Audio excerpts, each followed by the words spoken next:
Pupunla ako ng magic fruit berry.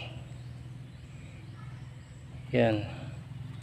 Ito ko idala ko po galing sa kapatid ko sa Quezon Province, sa Pagbilao, Quezon. At mayroon sila isang puno doon na napakaraming bunga ngayon. Ito nga palang magic fruit berry ay ito yung nagko-convert ng asim sa matamis. Ibig sabihin, pagkakain ka nito tapos kumain ka ng maasim katulad ng kalamansi or kalamyas, ay magiging masarap na prutas, magiging matamis.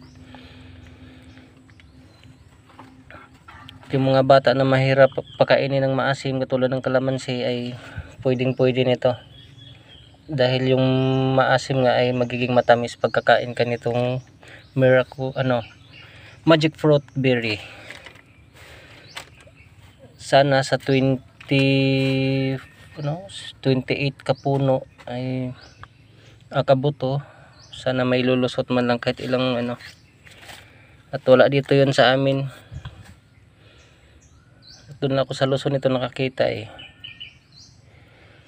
So yun lang, sana may mabubuhay nito para kami magkaroon ng magic fruit berry.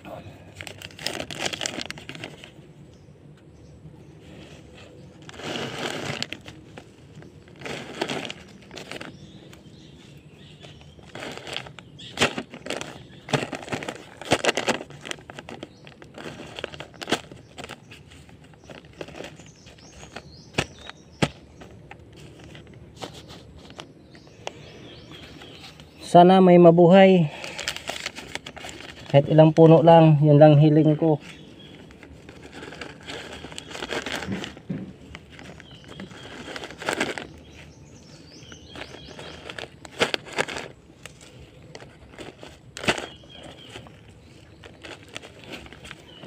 Ito kasi kakaibang puno.